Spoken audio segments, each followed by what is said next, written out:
Good morning souls. நம்ம எல்லா மதத்துலேயுமே சரி, என்ன வந்து ரொம்ப முக்கியமாக வந்து தெரிஞ்சு ரியலைஸ் பண்ணி ஒவ்வொரு ரிலிஜியன்லேயுமே வந்து அப்ளை பண்ணியிருக்காங்க அப்படின்னு பார்த்தீங்கன்னா, அந்த 5 எலிமெண்ட்ஸ் ஆஃப் நேச்சர், அதாவது நீர், நிலம், காற்று, அப்புறம் ஆகாயம், நெருப்பு, இது எல்லாத்தையுமே வந்து கடவுளோட ஒரு வடிவமாக தான் எல்லாருமே நினச்சிருக்காங்க. எந்த ரிலிஜியனாக எடுத்தாலும் சரி, ஹிந்துவாக இருந்தாலும் சரி, கிறிஸ்டினாக இருந்தாலும் சரி, இஸ்லாமாக இருந்தாலும் சரி, வாட் எவர் த ரிலிஜியன், எந்த மதமாக இருந்தாலும் இந்த 5 விஷயமுமே வந்து இறை சக்தி இருக்கக்கூடிய விஷயம் அப்படின்னு சொல்லிட்டு, இல்லை இறைவனோட நம்மளை வந்து கனெக்ட் பண்ணக்கூடிய ஒரு ஒரு பிரிட்ஜ் மாதிரி நினச்சிருக்காங்க. அப்போ அப்படி நினச்சி ஒவ்வொரு அந்த அவங்களோட ப்ரேயர் ஃபார்ம்லேயும் சரி, இல்லை அவங்க நம்மளுக்கு சொல்லி கொடுக்குற வழிமுறைப்படி, நீ இப்படி இப்படி பண்ணு, இப்போ கிரகப்பிரவேசம்னா நீ வந்து அதில் வந்து அந்த யாகம் மாதிரி வளர்த்து நீ பண்ணு அப்படின்னு சொல்கிறது. அதுக்கப்புறம் நீர்னா வந்து அந்த தண்ணியில் முங்கி எந்திரின்னு சொல்கிறது, இல்லைன்னா அந்த தண்ணி புனித தீர்த்தத்தை வந்து குடின்னு சொல்கிறது. இந்த மாதிரி வந்து அவங்க வந்து கடவுளோட கனெக்ட் ஆகக்கூடிய எல்லா விஷயத்துலையும் வந்து இது எல்லாத்தையுமே வந்து பிளெண்ட் பண்ணியிருக்காங்க. இது எல்லாமே இறைவனோட ஒரு ஃபார்மு, இல்லை இறைவன் வந்து நம்மளுக்கு கொடுத்த கிஃப்ட்ன்ற மாதிரி சொல்லியிருக்காங்க. இப்போ அதில் வந்து வாட்டர் இருக்கு இல்லைங்களா, தண்ணி, தண்ணி வந்து ஒரு பியூரிஃபையிங் திங்காகவே பார்க்குறாங்க எல்லா மத ஆளுங்களுமே. ஆனால் ஒவ்வொரு விதமாக ஒவ்வொருத்தரும் வந்து அந்த தண்ணியை வந்து அவங்க வந்து பியூரிஃபிகேஷன் ஃபார்மில் வந்து யூஸ் பண்ணுறாங்க. ஃபார் எக்ஸாம்பிள் இப்போ இஸ்லாமில் எடுத்துக்கிட்டிங்கன்னா, அவங்க ப்ரேயர் பண்ணுறதுக்கு முன்னாடி அந்த முகம், கை, கால்லாம் கண்டிப்பாக வந்து தண்ணியில் வந்து வாஷ் பண்ணி அந்த பியூரிஃபை பண்ணாமல் பண்ணக்கூடாது அப்படின்னு நினைப்பாங்க. அதே மாதிரி கிறிஸ்டியானிட்டி வந்து அந்த பேப்டிசம் டைமில் அவங்களுக்கு வந்து அந்த ரீபார்ன் ஆகி அவங்களுக்கு அந்த பேர்லாம் வைப்பாங்களே, அந்த டைமில் வந்து அவங்க மேலே வந்து அந்த தண்ணி வந்து தெளிக்கிறது. தென் வந்து நம்ம ஹிந்துஸில் வந்து அந்த ஹோலி டிப் எடுக்கிறது. ஹோலி டிப்னா அந்த புனித நதியில் வந்து முங்கி எந்திரிக்கிறது. இதை வந்து ஒரு நம்மளை வந்து பியூரிஃபை பண்ணக்கூடிய ஒரு முக்கியமான விஷயமா வந்து வந்து வச்சுருக்காங்க. இதெல்லாம் ஏன்னு பார்த்தீங்கன்னா, கடவுள் வந்து நான் சொன்னேன் இல்லையா, கடவுளை பொறுத்தளவுக்கு நல்லவங்க, கெட்டவங்க, இந்த மதத்தில் உள்ளவங்க, இல்லை இந்த ஏஜ், இல்லை இந்த ஜாதி, இந்த எத்னிக் குரூப்பு அப்படின்லாம் அவருக்கு எந்த விதமான பாகுபாடும் கிடையாது. அவர் பொறுத்தளவுக்கு இவங்க எல்லாரும் வந்து இந்த பூமின்ற ஸ்கூலுக்கு வந்திருக்காங்க. இவங்களுக்கு நிறைய ஆப்பர்ச்சுனிட்டி கொடுத்து கொடுத்து கொடுத்து கொடுத்து அவங்க எதுக்காக வந்திருக்காங்க அப்படின்ற அந்த பர்பஸை வந்து புரிய வைக்கணும் அப்படின்றதுக்கு நிறைய வழிமுறைகளை வந்து கடவுள் வந்து வச்சிருக்கிற மாதிரி எனக்கு தெரியும். ஏன்னா சோல் வந்து நம்ம ஆத்மா வந்து இங்கே வந்து பொறுப்பு எடுக்கும்போது ஆத்மா வந்து ஒரு அம்னிஷியா மாதிரி தான் வரும். அது அது ஒரு ஆத்மா அப்படின்றது எல்லாமே மறந்து போய் அப்படி ஃப்ரெஷ்ஷாக ஒன்றுமே இல்லாத மாதிரி ஒரு நார்மல் ஹியூமன் பீயிங்காக தான் பிறக்கும். எல்லாமே ஞாபகம் இருந்ததுன்னா அது வந்து ப்ராப்பர் ஒரு லெசன்ஸ் லேர்ன் பண்ண முடியாது இல்லையா. அதனால எல்லாத்தையுமே மறந்து இந்த உலகத்தில் வரும்போது அதுக்கு வந்து அங்கங்கே நினைவுபடுத்துகிற மாதிரி, அதே மாதிரி அவங்கள சரியான வழியில் போக வைக்கிறதுக்கு கடவுள் நிறைய வழிமுறைகளை வந்து செஞ்சு வச்சுருக்காரு. அதில் முக்கியமான ஒன்று பார்த்திங்கன்னா, இந்த புனித ஆறு இருக்குது இல்லையா, அதில் போய் வந்து முங்கி எந்திரிக்கிறது. அது வந்து ஒரு முக்கியமான ஒரு விஷயமா காட் வந்து வச்சிருந்திருக்காரு. ஆனா அத வந்து நம்ம வந்து எனக்கு தெரிஞ்சு மேக்ஸிமம் பீப்புளுக்கு எதுக்காக போய் அந்த புனித நதியில போய் முங்கி எந்திரிக்கிறோம், இப்ப கடல்ல போய் வந்து முங்கி எந்திரிக்கிறோம் அப்படின்றதுக்கான காரணமே வந்து தெரியல. எல்லாரும் எப்படி நினைக்கிறாங்கன்னா, அதுல முங்கி எந்திரிச்சா நம்மளோட பாவம் எல்லாம் போயிரும் அப்படின்னு நினைச்சிட்டு போய் முங்கி எந்திரிச்சிட்டு திரும்பி வந்து அதே பாவத்தை தான் பண்ணுவாங்க. அது வந்து ஏதோ ஒரு ரொட்டீன் மாதிரி வச்சிருப்பாங்க. நம்ம என்ன பாவம் வேணாலும் பண்ணலாம். பண்ணிட்டு போயிட்டு ஒரு 2 வருஷம் 3 வருஷத்துக்கு முன்னாடி இந்த 3 வருஷத்துக்கு ஒரு ட்ரிப் வந்து இந்த மாதிரி ஏதாவது ஒரு திருவிழா, இந்த மாதிரி இந்த கும்பமேளா இந்த மாதிரிலாம் ஏதாவது வரும். அந்த டைம்ல போய் அந்த தண்ணியில முங்கி எந்திரிச்சிட்டோம்னா போதும், எல்லா பாவமும் சரியாயிரும் அப்படின்னு சொல்லிட்டு ஒரு பிளைண்ட் பிலீஃப் வந்து வச்சிருப்பாங்க. அது வந்து பார்ஷியலி ட்ரூத். அதாவது பாவங்கள் எல்லாம் கரையுது அப்படின்றது வந்து அவங்க எப்படி புரிஞ்சு வச்சிருக்காங்கன்றது கிடையாது. அதாவது மக்கள் வந்து அறியாத ஜனங்கள் வந்து எப்படி புரிஞ்சு வச்சிருக்காங்கன்றது தெரியாது. பட் இதுக்கு பின்னாடி வந்து ஒரு பெரிய வந்து ஒரு ப்ராசஸ் வந்து இருக்கு. அந்த ப்ராசஸை கரெக்டா நம்ம புரிஞ்சு கரெக்டா நம்ம அப்ளை பண்ணணும் அப்படின்னா, ஒரு தடவை நீங்க அந்த அந்த புனித நதியில வந்து நீங்க வந்து இறங்கி ப்ரேயர் பண்ணி அந்த அதுல அந்த கடவுள் வந்து என்ன மாதிரி நம்ம பண்ணணும்னு நினைக்கிறாரோ அதுபடி பண்ணி எந்திரிச்சிட்டோம்னா லைஃப் வந்து அடுத்த லெவலுக்கு வந்து போயிடும். லைஃப்பும் சரி, நம்மளோட மனநிலையும் சரி, நம்மளோட புத்தியும் சரி, நம்மளோட அந்த கான்ஷியஸ்னஸ்னு சொல்றாங்கல்ல, அவேர்னஸ், அதுவும் அடுத்த லெவல் வந்து போயிடும். ஆனால் இது தெரியாமல் இதை நம்ம வேஸ்ட் பண்ணிட்டு இருக்கோம், இந்த புனித நதியில் வந்து நீராடுறத. அதை பற்றி வந்து இந்த பாட்டில் வந்து ரொம்ப அழகாக சொல்லியிருக்காரு. ஸோ இது மூலமாக நான் வந்து எப்படி வந்து நீங்கள் வந்து இப்போ இந்த மாதிரி ஏதாவது ஒரு ஹோலி ரிவர் நீங்கள் போகிறீங்க அப்படின்னா, அந்த ஹோலி ரிவரில் நீங்கள் என்ன பண்ணி நீங்கள் வந்து அதில் வந்து குளிக்கணும், அதில் முங்கி எந்திரிக்கும் போது அதுக்கப்புறம் எப்படி நடந்துக்கணும் அப்படின்றத சொல்கிறேன். ரொம்ப யூஸ்ஃபுல்லாக இருக்கும் உங்கள் எல்லாருக்குமே. லைஃப்பில் வந்து அடுத்தடுத்த லெவல் வந்து எனக்கு வந்து மாற்றங்கள் வேணும் அப்படின்னு நினைக்கிறவங்க இதை வந்து ரிலிஜியஸாக வந்து ஃபாலோ பண்ணுங்க. கன்னித்துறை படிந்தாடிய ஆடவர் கன்னித்துறை படுந்தாடும் கருத்திலர், கன்னித்துறை படிந்தாடும் கருத்து உண்டேர், பின்னை பிறவி பிரிதில்லை தானே. அதாவது இதுல கன்னித்துறை அப்படின்றது வந்து என்ன அப்படின்னா, அந்த ஹோலி ரிவரை தான் கன்னித்துறைன்னு சொல்லுவாங்க. புனித நதி, கங்கா, காவிரி இந்த மாதிரி, இல்லைன்னா அந்த கோவில்ல இருக்கக்கூடிய அந்த குளங்களை, எதெல்லாம் வந்து அந்த கோயிலோட அட்டாச் ஆகி நம்ம வந்து புனிதமா இருக்கு, சேக்ரெட்னு சொல்றோமோ அது எல்லாத்தையுமே வந்து கன்னித்துறைன்னு சொல்லுவாங்களாம். அதுக்குள்ள என்டர் ஆகி அதுக்குள்ள ஆடுறவங்க, அதுக்குள்ள குளிக்கிறவங்க, அததான் படிந்து அப்படின்னு சொல்றாங்க. ஆடிய ஆடவர், ஆடவர் அப்படின்னா இங்க மென்னுன்னு சொல்லியிருக்காங்க, பட் நம்ம வந்து டிவோட்டிஸ்னு நம்ம எடுத்துக்கலாம். ஆடி ஆடவர்னா அந்த டிவோட்டிஸ், பக்தர்கள் வந்து அந்த கன்னித்துறைக்குள்ள போய் என்ட்ராகி அதுக்குள்ள வந்து குளிக்கிறவங்க அப்படின்றது. கன்னித்துறை படிந்தாடும் கருத்து இலர், கருத்து இலர்னா அவங்களுக்கு அந்த கான்சியஸ்னஸ்ஸே வந்து இல்லாம இருக்கிறாங்க, கான்சியஸ்னஸ் இல்லாம பண்ணிட்டு இருக்காங்க. வேறஸ் கன்னித்துறை படிந்தாடும் கருத்து உண்டேர், அந்த கருத்தை தெரிஞ்சுக்கிட்டு அவங்க வந்து குளிக்க ஆரம்பிச்சாங்க அப்படின்னா அவங்க வாழ்க்கையோட நோக்கம், அவங்க பிறப்போட நோக்கம் என்னன்னு கண்டுபிடிச்சு அந்த நோக்கத்தையும் அவங்க கரெக்டா அடைஞ்சு திரும்பி அவங்க பிறக்கிறதுக்கான சிச்சுவேஷனே இருக்காது. ஏன்னா நம்ம எதுக்காக திரும்பி திரும்பி பிறக்கிறோம் அப்படின்னா, நம்ம வந்து பர்பஸ் என்னன்னு புரிஞ்சு பர்பஸுக்கு ஏற்ற மாதிரி கடவுள் காட்டின வழியில நம்ம வாழாம இருக்கிறதுனால மட்டும்தான் நம்ம வந்து திரும்பி திரும்பி திரும்பி திரும்பி பிறந்துக்கிட்டே இருப்போம். ஒவ்வொரு தடவை பிறக்கும் போதும் நம்மளுக்கு கஷ்டம் அதிகமாகும். ஏன்னா ஃபர்ஸ்ட் டைம் பிறக்கும் போது நம்ம வந்து ரொம்ப வந்து எல்லா விதமான வளங்களோடையும், எல்லா விதமான செல்வத்தோடையும், எல்லா விதமான சந்தோஷத்தோடையும் தான் நம்ம பிறப்போம். அப்பயே நம்ம புரிஞ்சுக்கல, அதை வந்து மிஸ்யூஸ் பண்ணிட்டோம். நம்மளோட ஆசைனால, நம்மளோட ரொம்ப டூ மச் ஆஃப் டிசையர்னால, நம்மளோட டூ மச் ஆஃப் அட்டாச்மெண்ட்ஸ்னால, இல்யூஷன் என்ன அப்படின்றது கரெக்டாக தெரிஞ்சுக்காம நம்ம என்ன பண்ணுறோம்னா நிறைய தவறுகள் பண்ணிடுறோம். கடவுளுக்கு பிடிச்ச மாதிரியான ஒரு வாழ்க்கையை வாழாமல் விட்டுறோம். அப்போ அடுத்த பொறுப்பில் என்ன பண்ணுவாருன்னா கொஞ்சம் கஷ்டத்தை கொடுப்பாரு. அப்பயும் புரிஞ்சுக்கல, அடுத்த பொறுப்புன்னு அப்படியே மல்டிபிளாக பிறந்துக்கிட்டே இருக்கிற மாதிரி ஒரு சிச்சுவேஷன் தான் இருக்குன்றது நான் வந்து இன்ட்யூஷனில் புரிஞ்சு வச்சுருக்கேன். ஆஸ் வெல் எல்லா விதமான ஸ்பிரிச்சுவல் லிட்ரேச்சர்ஸ்லையும் அதை தான் சொல்லியிருக்காங்க. அதனால நான் வந்து இங்கே வந்து அதை நான் சொல்கிறேன். இப்போ இதை நீ வந்து இந்த கன்னித்துறையில வந்து இந்த ஹோலி ரிவர்ல இந்த விஷயத்த புரிஞ்சு, ஓஹோ இப்படிதான் வந்து இதுக்குள்ள குளிக்கணுமா, இந்த மாதிரி ஸ்டெப்ஸ்ல தான் பண்ணணும்ன்றத தெரிஞ்சு நீங்க வந்து குளிச்சுட்டு வெளியில வந்து அதுக்கப்புறம் அதுபடி நீங்க நடந்தீங்க அப்படின்னா அந்த பிறப்பிலேயே வந்து நீங்க வந்து பாஸ் ஆயிருவீங்க. அதை தான் வந்து இந்த பாட்டுல வந்து சொல்லியிருக்காங்க. இப்போ நம்ம வந்து இந்த ஹோலி டிப்னு நான் சொல்றேன், எனக்கு அது கம்ஃபர்டபுளா இருக்கு. இந்த ஹோலி டிப் வந்து கம்ப்ளீட்டாக பயங்கர ஒரு அவேர்னஸோட தான் நம்ம போய் இதில் போய் இறங்கணும். அவேர்னஸ் அப்படின்னா இதுக்கு முன்னாடியே, இந்த ஹோலி டிப் பண்ணுறதுக்கு முன்னாடியே ஏன் இதை பண்ணுறாங்க, இது பண்ணுறது மூலமாக என்ன இருக்குது அப்படின்றத தெரிஞ்சுக்கணும்.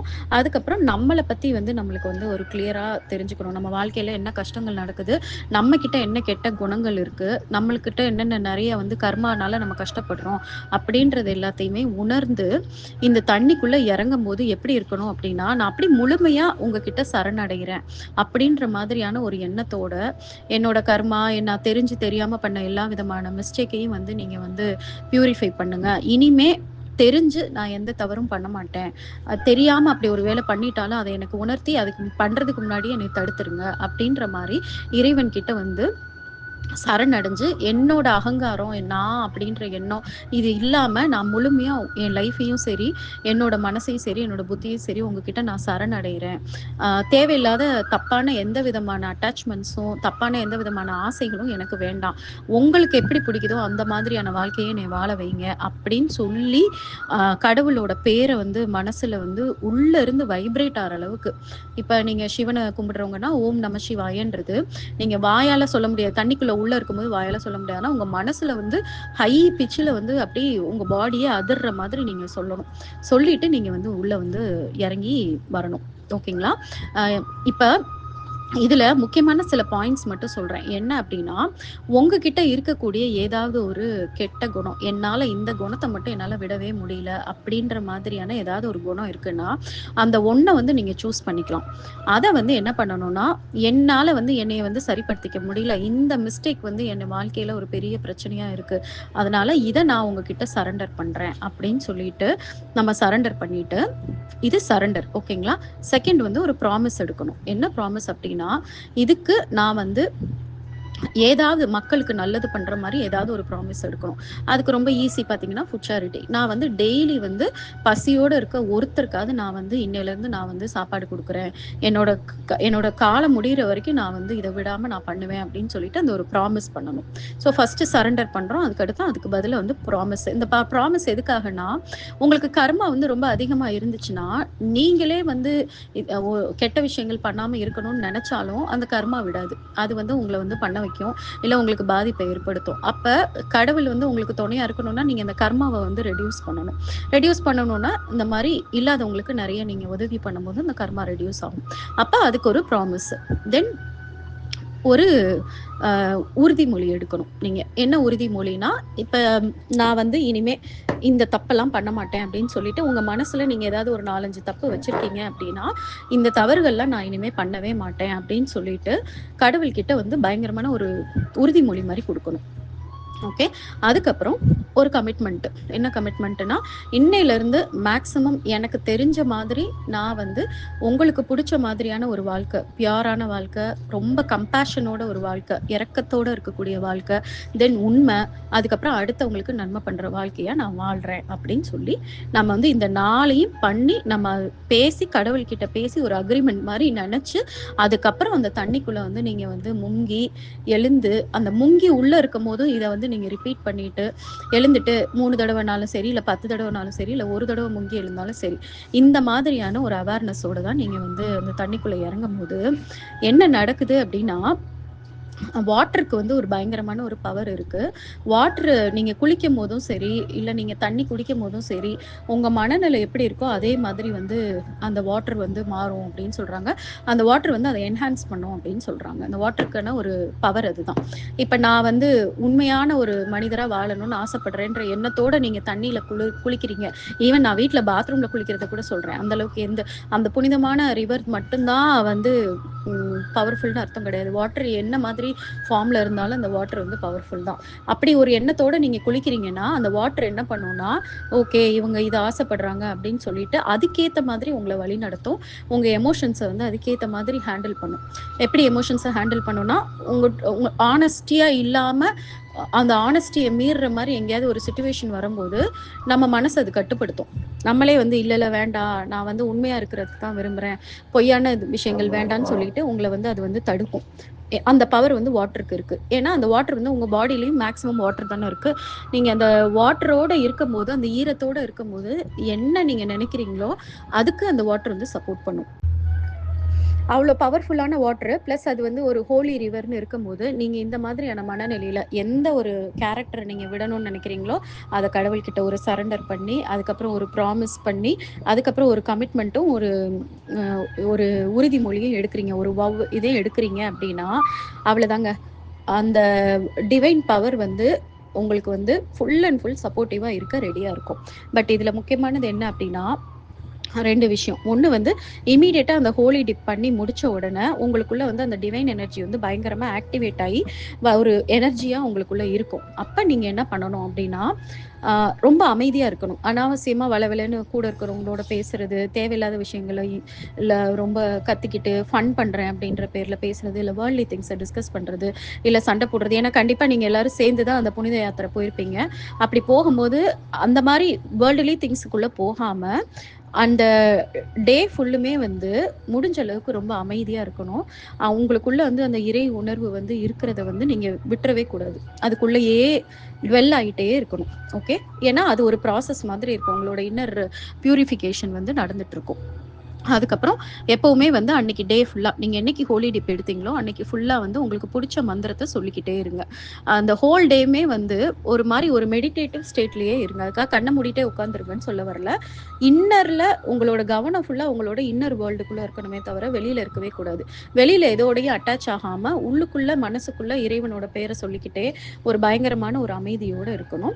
அதே மாதிரி கடவுளுக்கு தேங்க் பண்ணிக்கிட்டே இருக்கணும். இன்னைக்கு எனக்கு இந்த மாதிரி வந்து குளிக்கிறதுக்கான ஆப்பர்ச்சுனிட்டி நீங்க கொடுத்ததுக்கு நன்றின்னு சொல்லிட்டு அந்த கிராட்டிடியூட பண்ணிக்கிட்டே இருக்கணும். ரொம்ப ரொம்ப முக்கியமா அன்னைக்கு நீங்க கண்டிப்பா பெரிய லெவல்ல ஏதாவது ஒரு சேரிட்டி பண்ணணும். ஒரு 10 பேருக்காவது சாப்பாடு போடுறதோ இல்ல ஒரு 5 பேருக்காவது சாப்பாடு போடுறதோ அதுல நீங்க ஃபுல் அண்ட் ஃபுல் ஃபோக்கஸ் பண்ணணும். நீங்க எந்த கோயிலுக்கு போயிருக்கீங்களோ அந்த கோயில்ல.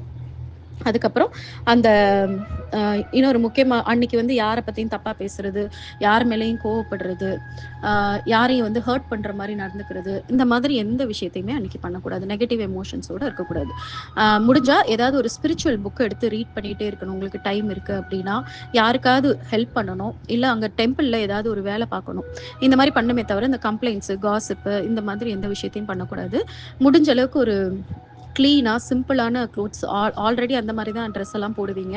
ஃபுட்டு வந்து சாத்விக்கான ஒரு ஃபுட்டு. சாத்விக் ஃபுட்டுனா ரொம்ப ஸ்பைசியா இல்லாம முடிஞ்ச அளவுக்கு ஒரு லைட் வெர்ஷன் ஆஃப் ஃபுட்டை வந்து சாப்பிடணும். அன்னைக்கு வந்து ஏதாவது ரொம்ப ஹெவியா எதுவும் சாப்பிடக்கூடாது. ஆல்கஹாலு, ஸ்மோக்கிங்கு இதெல்லாம் இல்லாம பார்த்துக்கணும். இந்த இந்த மாதிரி நீங்க இருந்தீங்க அப்படின்னா அந்த டிவைன் வந்து உங்களுக்குள்ள ஒரு எனர்ஜியா தான் இருக்கும். ஸோ அந்த எனர்ஜி என்ன பண்ணும்னா பயங்கரமா வந்து உங்களுக்கு வந்து அடுத்தடுத்துன்னு நீங்க என்ன கடவுள்கிட்ட வேண்டினீங்களோ அது நடக்க வைக்கிறதுக்கு உங்களுக்கு பயங்கரமா வந்து ஹெல்ப் பண்ணும். இப்போ இதுக்கப்புறம் இந்த ஹோலி டிப் பண்ணிட்டு வந்துட்டீங்க. இதுக்கப்புறம் உங்க லைஃப்பை வந்து நீங்க வந்து எப்படி வந்து வச்சுக்கணும் அப்படின்றத நான் சொல்றேன்.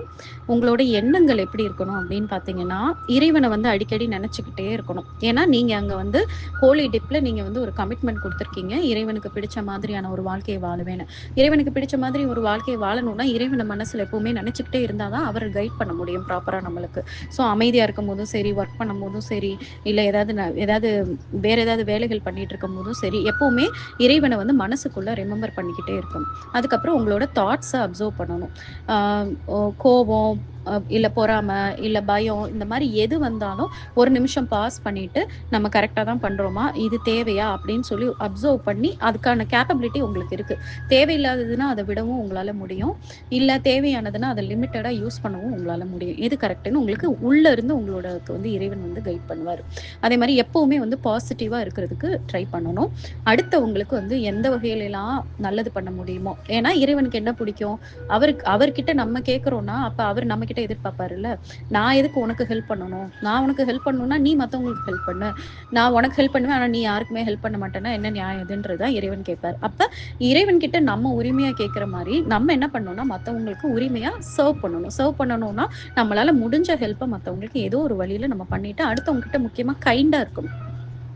எதை அவாய்ட் பண்ணணும் அப்படின்னா ரொம்ப டூ மச்சா மனசுக்குள்ள வந்து வன்மம் வச்சுக்கிறது, இல்லை இவங்களை பழி வாங்கணும்னு நினைக்கிறது, இந்த மாதிரியான எண்ணங்கள் எல்லாத்தையுமே வந்து தூக்கி போட்டுறணும். கம்பேர் பண்றது, ஜட்ஜ் பண்றது, அதுக்கப்புறம் வந்து மற்றவங்களை எப்பவுமே தவறான எண்ணத்திலேயே பார்க்கறது, இல்லை காசிப் பண்றது, மென்டலி வந்து அவங்கள வந்து நம்ம வந்து காசிப் பண்றது கூட தப்பு தான். அதே மாதிரி நம்மளையே நம்ம வந்து தவறா நினைச்சுக்கிறது, நம்மளையே நம்மளை லோவா நினைச்சுக்கிறது, முக்கியமா கில்ட்டி ஃபீல்ல இருக்கிறது, இது எல்லாமே. ஏன்னா ஆல்ரெடி நீங்க ஹோலி டிப் எடுத்து உங்களோட பழைய விஷயங்கள் எல்லாத்தையுமே வந்து நீங்க வாஷ் ஆஃப் பண்ணி நீங்க ஒரு நியூ வெர்ஷனா மாறிட்டீங்க. அதை வந்து நீங்க 100% நம்பணும். அதுக்கப்புறம் வந்து வேர்ட்ஸ் எப்படி இருக்கணும் அப்படின்னா கைண்டா இருக்கணும். ரொம்ப ஹார்ஷான வேர்ட்ஸ் பேசுறது அவாய்ட் பண்ணணும். முடிஞ்ச அளவுக்கு மற்றவங்கள பிளஸ் பண்ணிக்கிட்டே இருக்கணும். எப்பெல்லாம் முடியுமோ அப்பெல்லாம் பிளஸ் பண்ணணும்.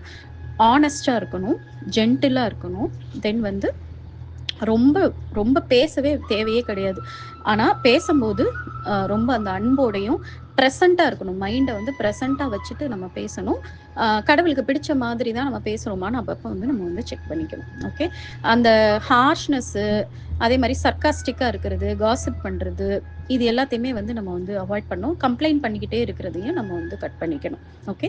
தென் வந்து ஆக்ஷன்ஸ் எப்படி இருக்கணும் அப்படின்னா கண்டிப்பா ஒரு கம்பேஷனேட் ஆக்ட் வந்து டெய்லி பண்ணணும். கம்பேஷனேட் ஆக்ட்னா ஏதோ ஒன்று எந்த எக்ஸ்பெக்டேஷனும் இல்லாமல் யாரோ ஒருத்தருக்கு ஏதாவது ஒரு விஷயத்துல நீங்க ஹெல்ப் பண்ணியிருக்கணும். அந்த எண்ட் ஆஃப் த டேக்குள்ள பண்ணியிருக்கீங்களான்னு ஒரு தடவை நீங்க உங்களை வந்து ரீகலெக்ட் பண்ணி பாருங்க. உங்களோட வீடை வந்து கோயில் மாதிரி ரொம்ப கிளீனா, ரொம்ப காமா, ரொம்ப புனிதமா மெயின்டைன் பண்ணுங்க. எந்த ஒரு வேலை பார்த்தாலும் அதுல வந்து ஒரு ஒரு சந்தோஷத்தை சந்தோஷத்தோட வேலை பார்க்கணும். கம்ப்ளைண்ட் பண்ற மாரியே தன்னை நொந்துக்கிட்டு எந்த வேலையும் பார்க்கக்கூடாது. அப்புறம் நீங்க கடவுளுக்கு குடுத்த ப்ராமிஸ அப்பப்ப ரீகலெக்ட் பண்ணி, பண்ணி நம்ம கரெக்ட்டா தான் போறோமான்னு செக் பண்ணணும். சொல்லப்போனா டெய்லியே நம்ம செக் பண்ணிக்கிட்டே இருக்கணும். ஆம். இதெல்லாம் தான் ரொம்ப ரொம்ப இம்பார்ட்டன்ட்டு. இப்படி இப்படி இப்படி நம்ம வந்து இந்த வாழ்க்கைய நம்ம எடுத்துட்டு போகும்போது, கடவுள் வந்து என்ன பண்ணுவாரு அப்படின்னா, நம்மளுக்கு உள்ள இருந்து நம்மளோட பர்ப்பஸ் என்ன அப்படின்றத நம்மளுக்கு வெளிக்காட்டுவாரு. அவரும் துணையா இருந்து அந்த டிவைன் எனர்ஜி சக்தி இருக்குது இல்லையா? அந்த சக்தி என்ன பண்ணும் அப்படின்னா, நீங்க தண்ணிக்குள்ள முங்கி இந்த இந்த புரிதலோட, இந்த ப்ராமிஸோட ரொம்ப கான்ஷியஸா நீங்க பண்ணதுனால அந்த சக்தி அவேக்கன் ஆயி, அதுக்கப்புறம் நீங்க வந்து கொஞ்ச நாள் டெஸ்ட் பண்ணும். நீ வந்து சொன்ன மாதிரி கரெக்ட்டா தான் இருக்கியா அப்படின்னு. ஒரு ஃபியூ டேஸ் இல்ல ஒரு ஃபியூ வீக்ஸ் வந்து டெஸ்டிங் ஃபேஸ் மாதிரி இருக்கும். அப்ப நீ எல்லாத்தையுமே ஞாபகம் வச்சிருக்கியா?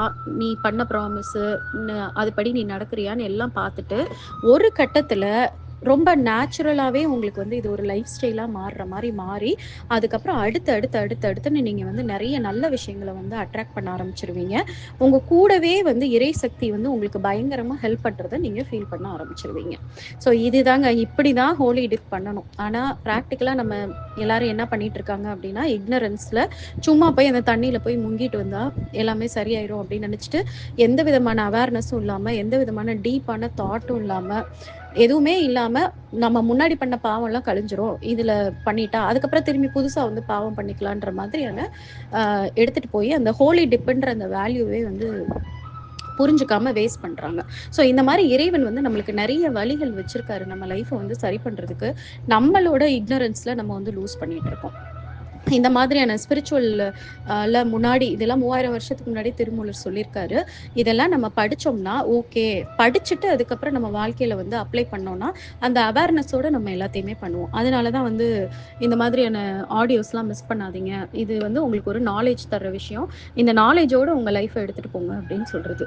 எல்லாமே கொட்டி கிடக்கு. கடவுள் வந்து நம்மளுக்கு வந்து நம்ம வாழ்க்கைய சரிப்படுத்துறதுக்கு ஏகப்பட்ட விஷயம் பண்ணியிருக்காரு. ஆனா நம்ம வந்து கண்ண கட்டிட்டு இந்த வாழ்க்கைய வாழ்றனால தான் கஷ்டப்படுறோம். இத மட்டும் நீங்க புரிஞ்சுக்கிட்டா போதும். Thank you all.